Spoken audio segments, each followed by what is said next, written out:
Welcome to Drunk Bible Study. This show's mission is to read every single word of the greatest story ever told. A warning to our listeners, the hosts of this show are sinners, but they're doing their best. There will be drinking and there may be some swears. They did say they'd try to keep it clean, but I wouldn't put my money on it.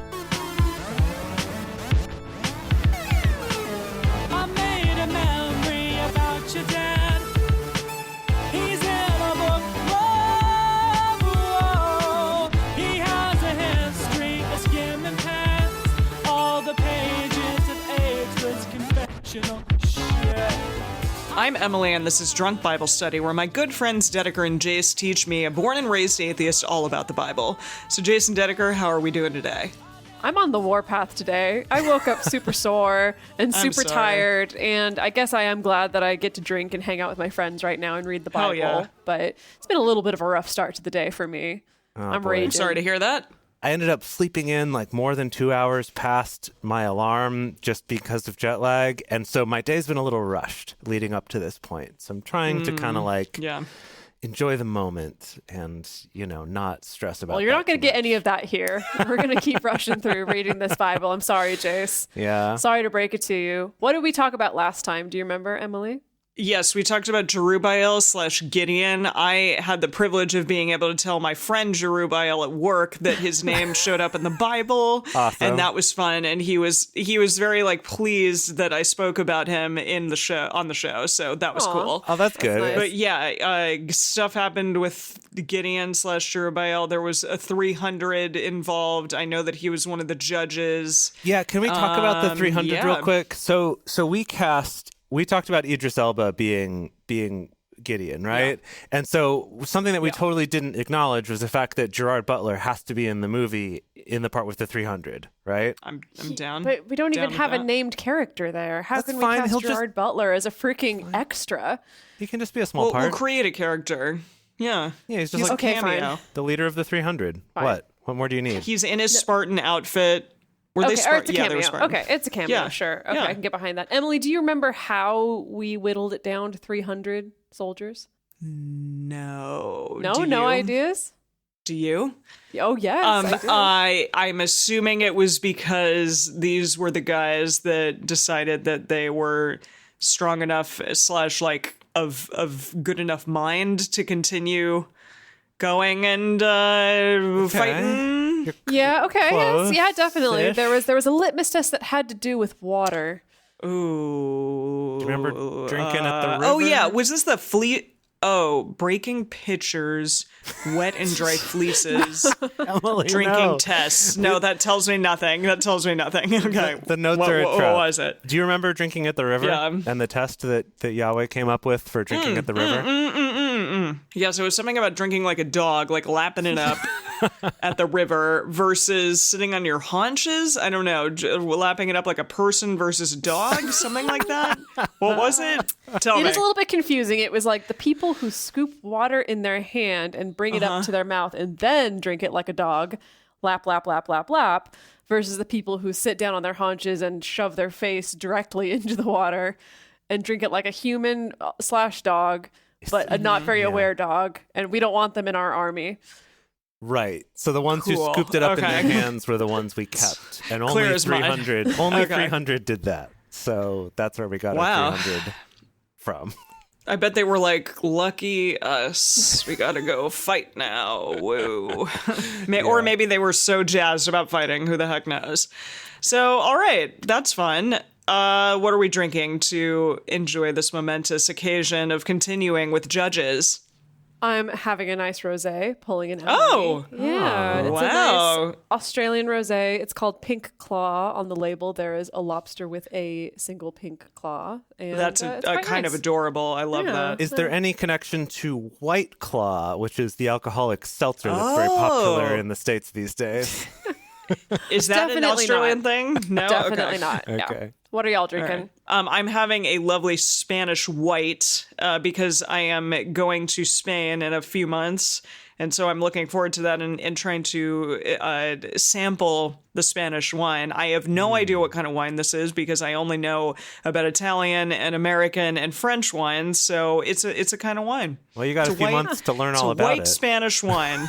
I guess so. You're right. It's great, though. I like it very much. And it's organic and vegan. Heck yes. Heck yes. Hell yes. So in honor, don't say hell. Yeah. Whoops, I said it. In honor of Dedeker being in Australia, I decided to go back to one I've talked about on this show before, which is the Crikey IPA. I figured that would help me feel closer to Dedeker, even though she's basically like as far away as it's possible to be in the world from everywhere else. Like Australia's far from pretty everything. much everywhere else. Yeah, it's weird. Yeah, Definitely. Yeah. All right, well. Today, we are reading just 2 chapters, Judges 9 and 10. Judges. Have you seen So You Think You Can Dance? Every time we talk about judges, I just want to say judges, like the like, what was her? The host of So You Think You Can Dance, I think she was Australian, and she said judges like judges, and I just want to say that constantly. It's very cute. That's great. We'll have to find a quote. I forget what her name is, but yeah, somebody can tweet at us and yell at us and tell us what her name was, but I forget. But she was very beautiful and lovely. Nice. So, judges 9 and 10 today. All right, as we get started, we want to remind our listeners to read responsibly and drink responsibly. You can drink along with us, or you can listen while you're in the car. But please do not do both at the same time. And with that, Judges 9.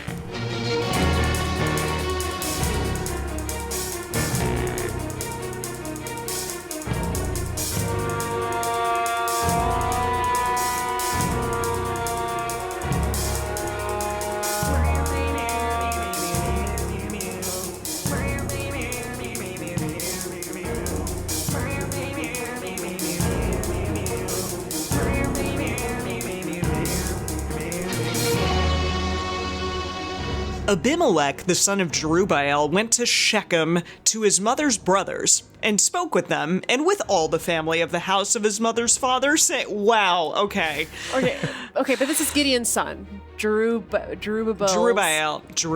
Gideon's son, Abimelech. Yes. Okay, thank you. So, but just the fact that they're like his mother's brother's mother's father saying Jerubbaal the son of. Yeah. So there's a lot of people involved, basically, and they're all related, apparently. So he said, please speak in the ears of all the men of Shechem, whether it is better for you.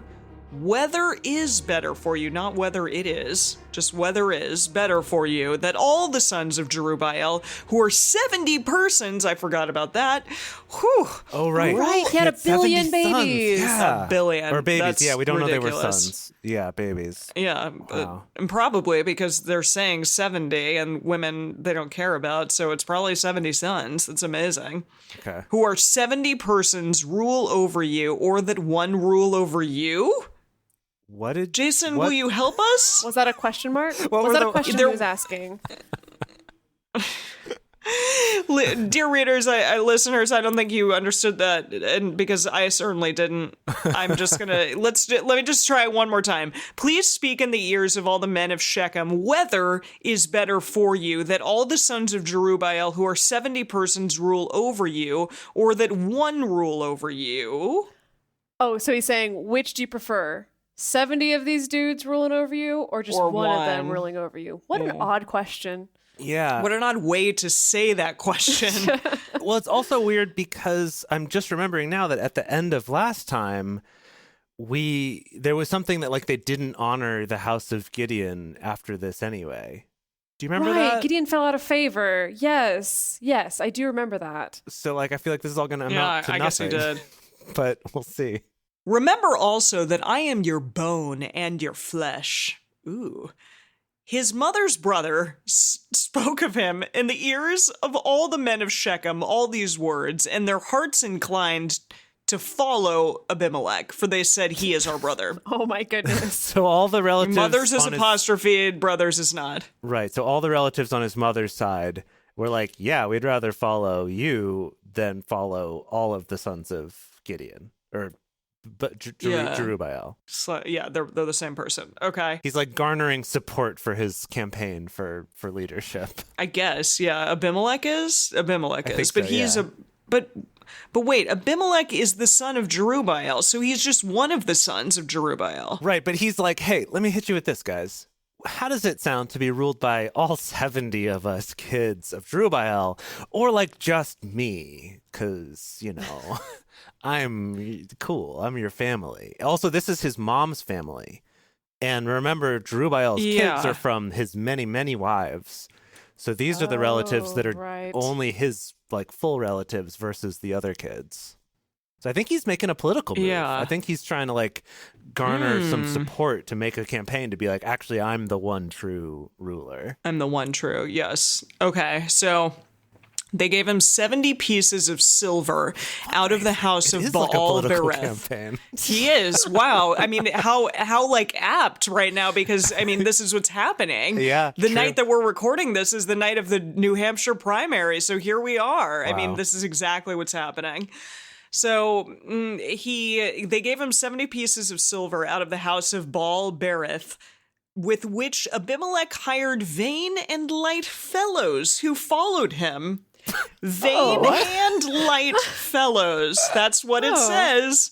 So these, I guess, are his, I don't know, his like campaign managers or something. They're vain and light fellows. Yeah, his entourage, I think. Just vain and light vain people. And light. His hype men are just like following him around, being like, definitely. yeah. Exactly. They're like, whoa. Yeah. He went to his father's house at Ophrah and killed his brothers. Whoa! The sons of Jerubbaal, being 70 persons. Yeah, being 70 persons on one stone. But Jotham, the youngest son of Jerubbaal, was left, for he hid himself. Jeez. That escalated quickly. Yeah. That's like, wow. That's like Putin taking out everyone else, like just like, or someone. I mean, you know, something happening bad. No, it's like one of the Democratic candidates being like, you want to pledge your support to me? Great. Give me your money. Give me your vain and light people to follow me. I'm going to go kill the rest of the Democratic candidates. Exactly. Wow. Goodness. Wow. So, okay, but Jotham is left. Jotham is left. So all the men of Shemech assembled themselves together in all the house of Milo and went and made Abimelech king by the oak of the pillar that was in Shechem. Okay. When they told it to Jotham, he went and stood on top of Mount Gezerim and lifted up his voice and cried and said to them, "Listen to me, you men of Shechem, that God may listen to you." The trees went forth on time to anoint a king over them, and they said to the olive tree, "Reign you over us." But the olive tree said to them, "Why are these olive trees talking?" Yeah, I'm getting a Game of Thrones vibe here with like the elder tree, you know, that was one of the gods or something. Or maybe these are Ents, like from Tolkien. Oh, from Lord of the Rings. Yeah, maybe. I could see that J.R.R. Tolkien would get this from the Bible. So these olive trees be talking. So if this helps at all, I'm looking at the message right now, and this section that like this thing that he's shouting is all indented like it's part of a poem or something. Oh, fascinating. Okay, well, so like not in the NIV, or what is this? WEB, the World Chicago English Bible. Yeah, WEBZ Chicago translation of the Bible. It's not indented in the NIV either, or the King James, but the message did indent this, so I guess he kind of thought like, oh yeah, this is sort of a poem. I don't know. Okay. So you know, like we can take more liberties with our storytelling with the trees talking and stuff. I see. Okay. So listen to me, you men of Shechem, that God may listen to you. The trees went forth on a time to anoint a king over them, and they said to the olive tree, "Reign you over us." But the olive tree said to them, "Should I leave my fatness, with which by me they honor God and man, and go to wave back and forth over the trees?" What? Emily's doing a fantastic tree waving dance. Sorry, what? The trees said to the... I don't know. What? I'm not going to be helpful, but yes. Let me just... Because you're the one who's actually like looking at this and reading it. Try to help me understand here. So the people went and the trees anointed someone as their ruler. They anointed this guy, right? No. The tree's anointed the olive tree. He's telling an allegory. He's Oh, telling an okay, allegory. Okay. And the trees thank you, Dedeker. asked the Thank olive you. tree, "Will you rule over us?" And the olive tree was like, okay, I think he's trying to make some sort of, he's trying to make a connection here, a metaphor. okay. Like that the olive tree was like, should I get rid of all my oil, Fatness? my fatness, Okay. all my good parts, Oh, and then yeah. just wave around you? I think that's what he's saying, is that like Abimelech has abandoned all his support, really, which are his 70 brothers, in order Okay. to rule, and just kind of wave around like an olive tree that has no olives or olive oil and is therefore useless. Okay. Oh, okay. Okay, yeah. No, That's what I this. think. Yeah, that makes sense. No, I'll go with that, Dedeker. Well done. Okay, so Didn't get that English degree for nothing. yeah, I didn't get an English degree at all. Yeah, I so- was like, what? No, you didn't. You were the theater major. Come on. Let's try that one again. Should I leave my fatness with which by me they honor God and man, and go to wave back and forth over the trees? The tree said to the fig tree, "Come you and reign over us." Oh, I see. But the fig tree So the said, olive tree was like, no, I don't want to do that. Now they're going to the fig. Okay. How about you, fig boy? The tree said to the fig tree, come you and reign over us. But the fig tree said to them, should I leave my sweetness and my good fruit and go to wave back and forth over the trees? I'm waving again, just for all of you who can't see this.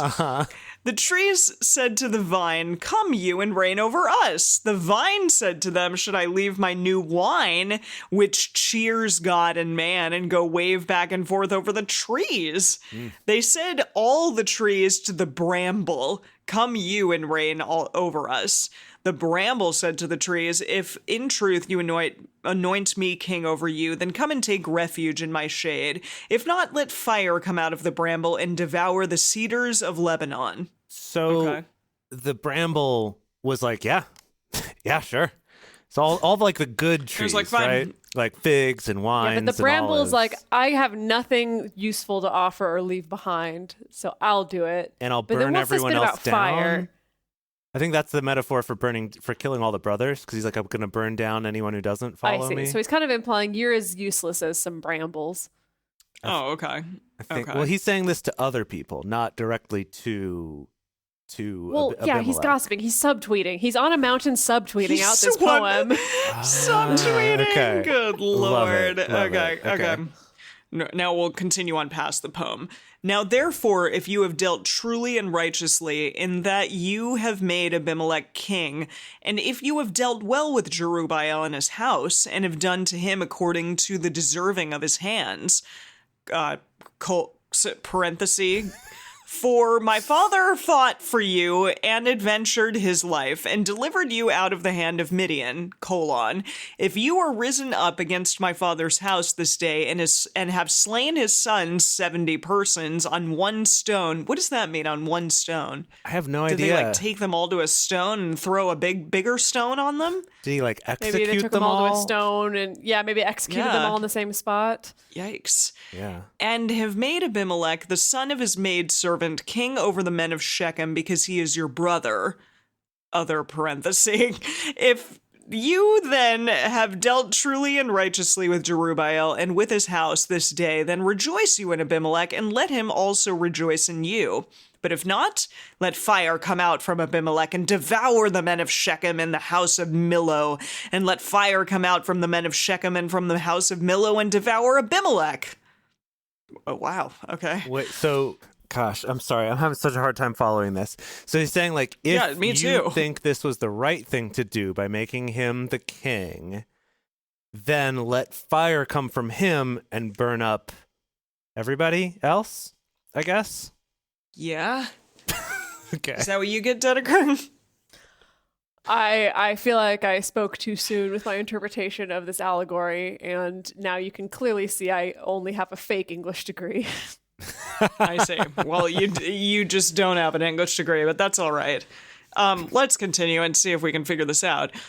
Unless you want to try to message that shit. Let me message. Let me message you. I'm gonna instant message you here because I've got it pulled up. Okay. So, Jeez, blast from the past. yeah. So Abimelech, God, I'm like, where do I even start? Okay, I don't know. You made Abimelech, the son by his maidservant, king over Shechem's leaders because he's your relative. Okay, so I guess he's talking kind of to that side of the family. If you think that this is an honest day's work, this way you have treated Jerubbaal today, then enjoy Abimelech and let him enjoy you. But if not... What? Yeah, I don't know. But if not...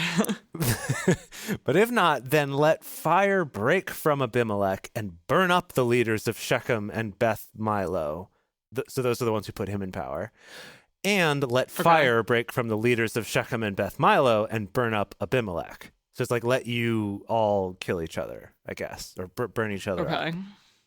I guess. Does that make sense? Does that make sense? He's kind of like saying, hey, think long and hard about this. And if you think it's fine, then like have fun. But if you don't think it's fine, then you two should burn each other up. Wow. Okay. So now we're going to Jotham. That's who said all this. Who's Abimelech's. Okay. He's the one so he speaking said all this, out and then against Abimelech, who's his oldest Abimelech. Okay. his oldest brother, I guess. And he's the youngest. Yeah, But he's now, the youngest. But now they're the only two. Yes. So Jotham ran away and fled and went to Beer, as in the kind of beer that we like to drink, and lived there for fear of Abimelech, his brother. Abimelech was prince over Israel 3 years. God sent an evil spirit between Abimelech and the men of Shechem, and the men of Shechem dealt treacherously with Abimelech. Wow, so he's not on God's good side, it sounds like. No way. So, yeah, the men of Shechem dealt treacherously with Abimelech, that the violence done to the 70 sons of Jerubbaal might come, and that their blood might be laid on Abimelech, their brother, who killed them, and on the men of Shechem who strengthened his hands to kill his brothers. Yeah. The men of Shechem sent liars in wait for him on the tops of the mountains, and they robbed all who came along that way by them. It was told by Abimelech. Okay, so the liars in wait, we've had this term before, right? That this is like probably just like people lying like and waiting. Yeah, like an ambush, I guess. Okay, like lying, not like telling a fib, but like lying, like soldiers belly crawling style along the mountain road and gonna pop out and get you. Right. Not lying, but lying. They're lying there. Gotcha. Yeah. Okay. Not lying, but lying. Exactly. Thanks. Gaal. Gaal. How would you say that? Gal. Gal. You're the gal for me. Gal, the son of Ebed, came with his brothers and went over to Shechem, and the men of Shechem put their trust in him. They went out into the field and gathered their vineyards and trod the grapes and held festival and went into the houses of their God and did eat and drank and cursed Abimelech. Gal, the son of Ebed, said, "Who is Abimelech and who is Shechem that we should serve him?" I mean, isn't he same boat, Gal? Same boat. Exactly. Who is this guy? Isn't he the son of Jerubbaal? And Zebul, his officer, serve you the men of Hamor, the father of Shechem? But why should we serve him? Would that this people under my hand, then I would remove Abimelech. He said to Abimelech, "Increase your army and come out." And Jace, this is your turn. Wait, now. okay, hang on. So this guy, this random man, this completely random man, Gael, comes out of nowhere and is partying it up with these dudes. And he's like, "What's so great about this guy? I could take him. Hey, you should send an army." So he just literally comes out of nowhere and decides he's going to front the resistance. He's deciding that it's his time. So I love this. So in the Message, this is a classic example of the way that the Message translation tries to like make things very contemporary and cool, right? So a couple excerpts here is that so he shows along. Then they held a celebration in their God's temple, a feast, eating and drinking. And then they started putting down Abimelech. So some put downs were happening. Putting them down. And then my favorite, though, is this last part where he's saying, "Why should we be toadies to Abimelech?" Toadies? Like lackeys, toadies. Yeah, okay. So if I were in charge of this people, the first thing I'd do is get rid of Abimelech. I'd say, quote, "Show me your stuff, Abimelech. Let's see who's boss here." Show me your stuff. Let's see who's boss here. Oh boy. man. I love it. It's just so contemporary. Yeah. I love it. Definitely not dated at all. Okay. No. Zebul, governor of the city, heard what Gaal, son of Ebed, was saying and got angry. Wait, that was the Message translation. That's why it sounded so cool. Oh, dang it. It made just too much sense. What? And got angry. I'm like, oh. Let me try that again with the web. Please. The web. World English Bible. You're on 30. When Zebul, the ruler of the city, heard the words of Gaal, the son of Ebed, his anger was kindled. I actually kind of like that better, to be honest. He sent messengers to Abimelech craftily, saying, "Behold, Gaal, the son of Ebed, and his brothers are come to Shechem, and behold, they constrain the city to take part against you. Now, therefore, up by night, you and the people who are with you shall lie in wait in the field. And it shall be that in the morning, as soon as the sun is up, you shall rise early and rush on the city.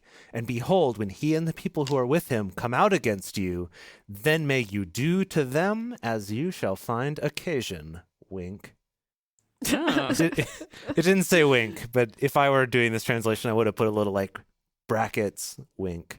Abimelech rose up, and all the people who were with him by night, and they laid wait against Shechem in 4 companies. That seems like those sentences were not fully produced in either end. That's strange. But okay. But yeah, so like, okay, Nice so who is this? This is Zebul, who sent this secret message, who was like, hey, they're here and they're talking smack. You should go do as you shall find occasion, wink. And then they came and lied wait in 4 companies. So Gaal, the son of Ebed, went out and stood in the entrance of the gate of the city, and Abimelech rose up and the people who are with him from the ambush. When Gaal saw the people, he said to Zebul, "Behold, there come people down from the tops of the mountains." There come people. I think I see a people over there. Yeah. Zebul said to him, you see the shadow of the mountains as if they were men." Oh, he's kind of like, you're seeing things. He's gaslighting him. Ooh. Yeah. Gaal spoke again and said, "Behold, there come people down by the middle of the land, and one company comes by way of the oak of Moenanim." Of Mahana. Okay, I guess. Where? Moenanim. Then said Zebul to him, "Where is now your mouth? That What? Let me try to get through this whole sentence. I'm sorry. Okay, go.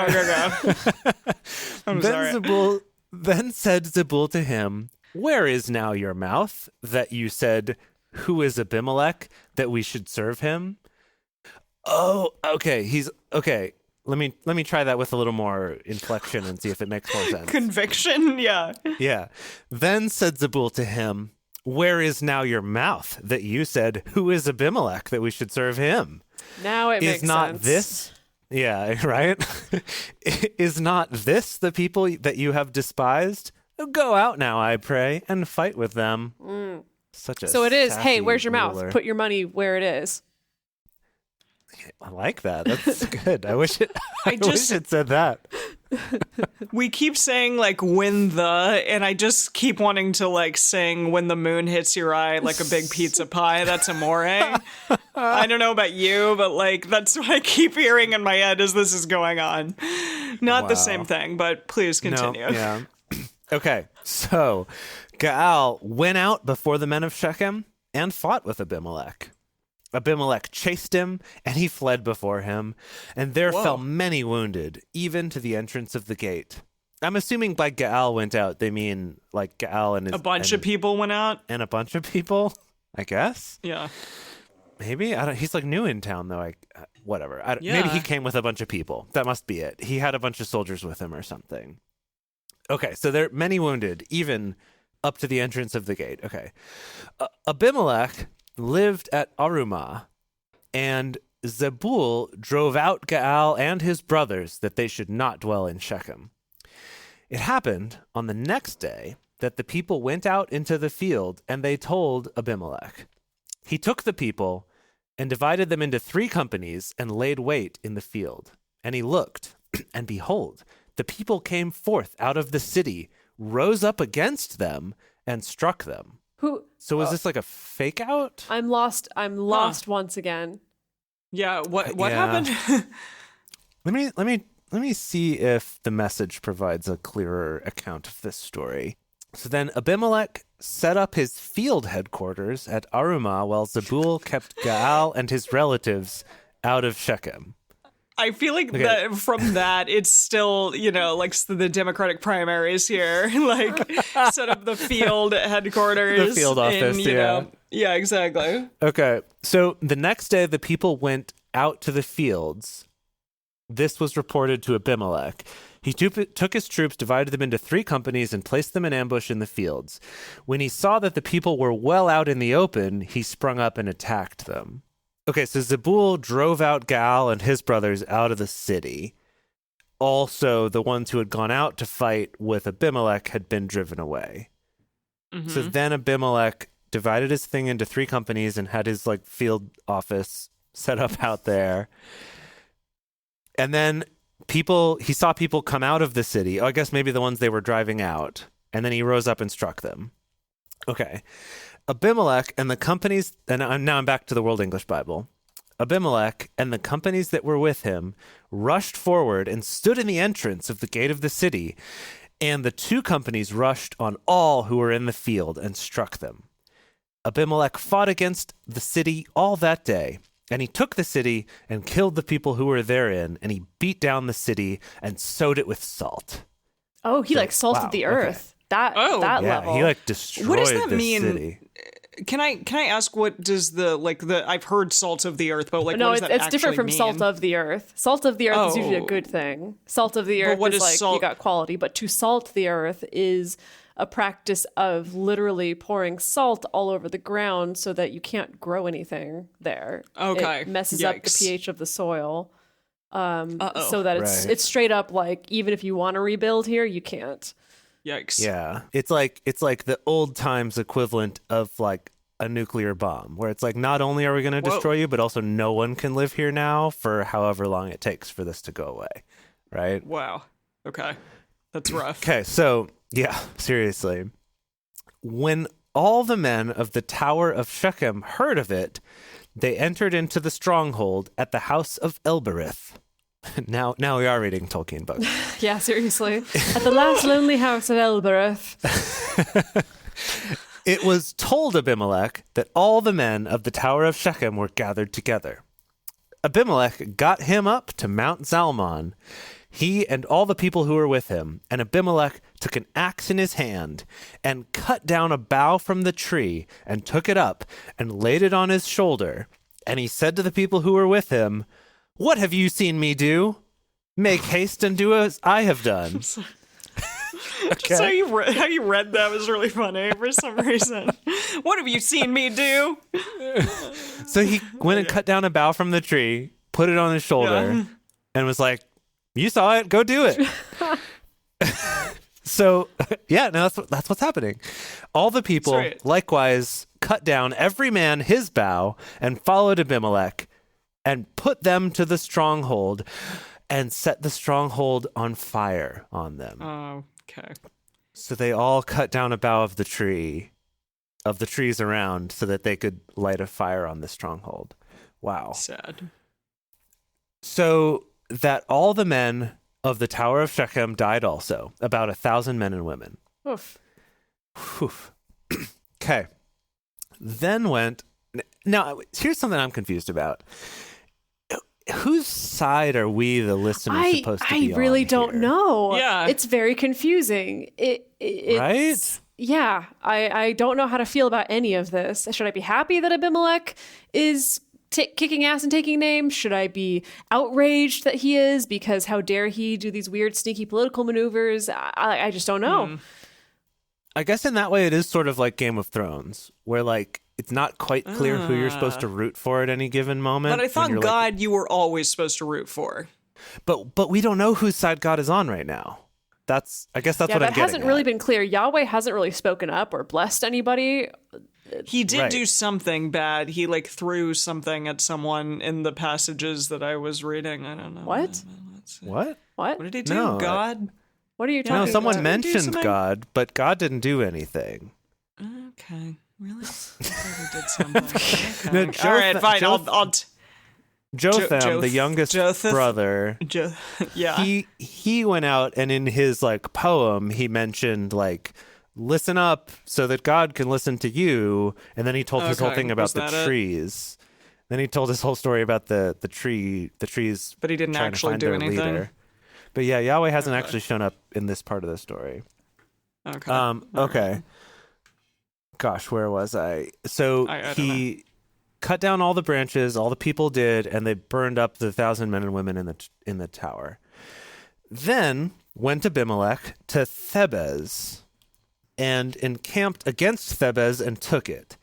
But there was a strong tower within the city, and there fled all the men and women and all they of the city, and shut themselves in and got them up to the roof of the tower. Abimelech came to the tower and fought against it and drew near to the door of the tower to burn it with fire. He's going to try to do the same thing again. Burn it with fire. His fire tactic, yes.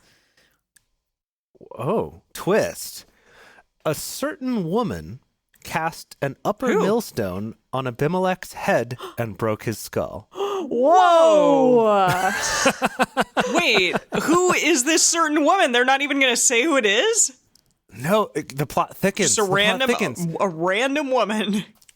A certain woman, she cast a millstone, right? So like a big stone on Abimelech's head and broke his skull. Then he called hastily.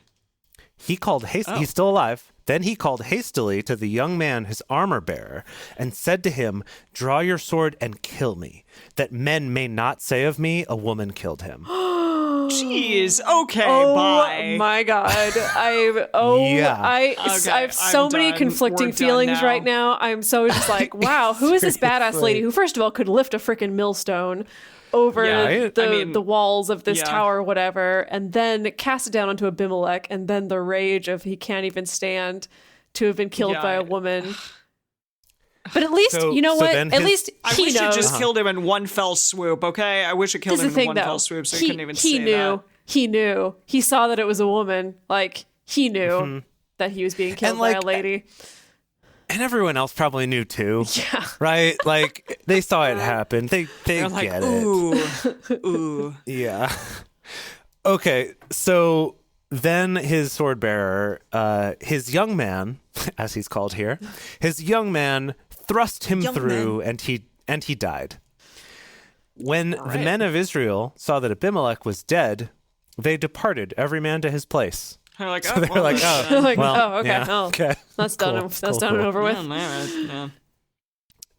Okay. Thus, God requited the wickedness of Abimelech, which he did to his father in killing his 70 brothers. Okay, so that's the whole saga. Comeuppance for, yes. Okay. Oh, I see. Okay, so God was not on Abimelech's side. Yep. And all the wickedness of the men of Shechem did God requite on their heads, and on them came the curse of Jotham, the son of Jerubbaal.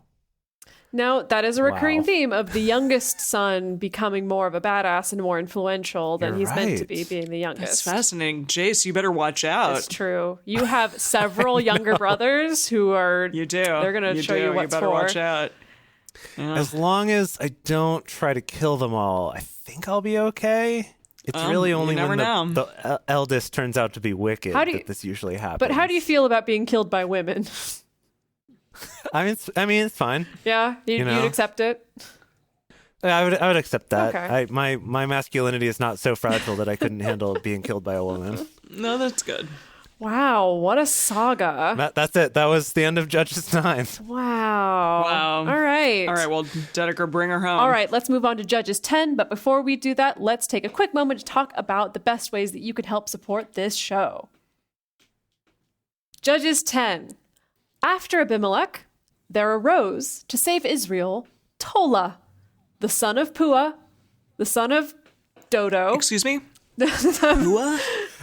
Don't wait, double it. Dodo? What? Tola, A dodo bird? the son of Puah, Tola. the son of Dodo, a man of Issachar. And he lived in Shamir in the hill country of Ephraim. So this is our next judge. Our next judge is Tola. Oh, cool. Yeah. Tula. Tola? Toll House Cookie. Tola. Tola. Yes. Okay. Okay. He judged Israel 23 years and died and was buried in Shamir. Shortest judge story ever. And done. And seen. Dang Wow. it, I was so excited. What do you mean? What does that even mean to judge Israel? He led them for 23 years. Oh, Yeah, I think we established that he just judge like in is this book judgy means just over like them. And that's the end of right, Judges 10. It's just like leading. Just kidding. No. Wow. This poor guy, nothing interesting happened while he was judging Apparently not. Israel. Gosh. Okay. Yeah. Do we have any people that we feel like politically obligated to cast in our movie but we don't really care about, so we can cast them as this We'll have to person? think I about have to that. think about that. I have to consult the list. Okay. Okay. All right. So yeah, 23 years, died, was buried in Shamir. Great. That was Tola. After him rose Jair, the Gileadite, and he judged Israel 22 years. He had 30 sons who rode on 30 donkey colts, and they had 30 cities. Wait, a colt? Like a baby? Like a baby. Like a colt? Yeah, that's ridiculous. You can't ride on a donkey colt. That's I call BS right there. But they had 30 cities, which are called Havoth Jair to this day, which are in the land of Gilead. Jair 30 died. cities for 30 brothers. Yeah, Jair died and was buried in Kamon. All right, so, okay. 2 judges back to back. Who cares? Okay. The children of Israel again did that which was evil in the sight of Yahweh and served the Baals and the Ashtaroth. And, oh, there's more. But wait, there's more. Not only are they serving the Baals and the Ashtaroth and the gods of Syria and the gods of Sidon and the gods of Moab and the gods of the children of Ammon and the gods of the Philistines. They really cow. expanded their pantheon. So many gods. Yeah. And they forsook Yahweh and didn't serve him. The anger of Yahweh was kindled against Israel, and he sold them into the hand of the Philistines and into the hand of the children of Ammon. They vexed and oppressed the children of Israel that year. 18 years oppressed they all the children of Israel that were beyond the Jordan in the land of the Amorites, which is in Gilead. The children of Ammon passed over the Jordan to fight also against Judah and against Benjamin and against the house of Ephraim, so that... I'm assuming a different Benjamin. No, it's the not same. like the Benjamin. Well- Wait, really? Well, the house the is a house house of of. Benjamin. Oh gosh, every time. Every time, Emily. Every I'm like time. that Benjamin, the very Benjamin. It's okay. I understand reading the Bible is a very confusing thing, and if you're just like looking for like, oh, I know that name or I know that person, it's like a glimmer, Right. A glimmer Yeah, of exactly. an oasis That's in the what I'm wilderness. saying. So I understand. That's what I'm saying. Okay. Thank you. Thank you for being nice about it for once. For once. Get your hopes up for the future. See, she's acknowledging. So that Israel was sore distressed. The children of Israel cried to Yahweh, saying, "We have sinned against you, even because we have forsaken our God and have served the Baals." Yahweh said to the children of Israel, "Didn't I save you from the Egyptians and from the Amorites? Classic Yahweh. From Yeah. from the children of Ammon and from the Philistines, the Sidonians also, and the Amalekites and the Maonites did oppress you, and you cried to me, and I saved you out of their hand. Yet Wow. you have forsaken me and served other gods. Therefore, I will save you no more." Go. Yeah, right. Yeah, right. The boy who cried wolf here. Yeah, we've been here. cried We've been too here many before. times. Go and cry to the gods which you have chosen. Let them save you in the time of your distress. Oof, yeah. Now, what a twist it would be if this was the point in the book where, Baal or Ashtaroth shows up and then like does save them. Yeah. And then there's like more of a rivalry. Oh, yeah. That would That's be pretty rough. good. That's rough. The children of Israel said to Yahweh, "We have sinned. Do you to us whatever seems good to you. Only deliver us, we pray you, this day." They put away the foreign gods from among them and served Yahweh, and his soul was grieved for the misery of Israel. Wow, that's surprising. It's surprising to hear of Yahweh being characterized as having any kind of empathy or sadness or sympathy, not just pure rage all the time. And like ego all the time. Yeah. Then the children of Ammon were gathered together and encamped in Gilead. The children of Israel assembled themselves together and encamped in Mizpah. The people, the princes of Gilead, said one to another, "What man is he who will begin to fight against the children of Ammon? He shall be head over all the inhabitants of Gilead." And that's the end of the chapter. We end on a cliffhanger. Oh, snap. This is good. This. Yeah, that was now some that good we're in eating Judges. right there.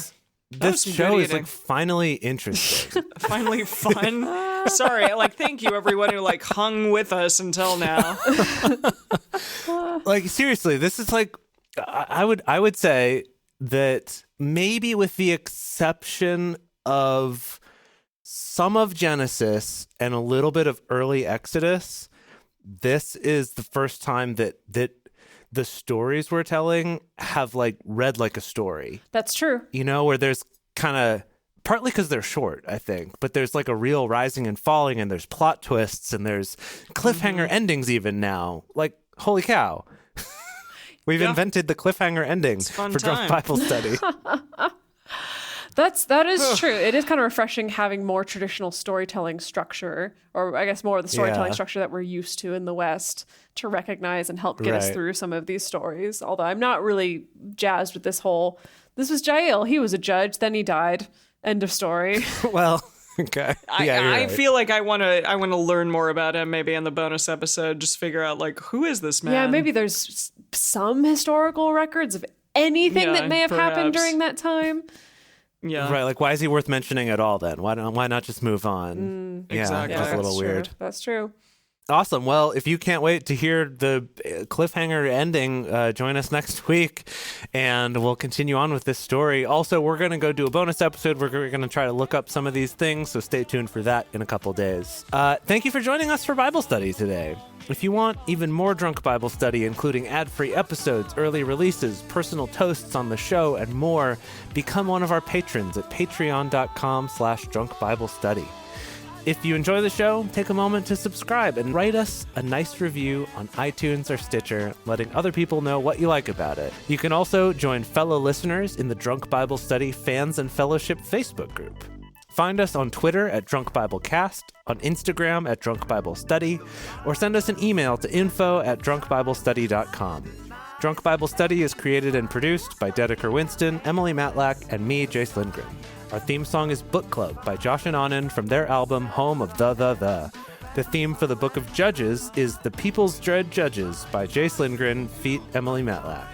For more information, visit us at drunkbiblestudy.com.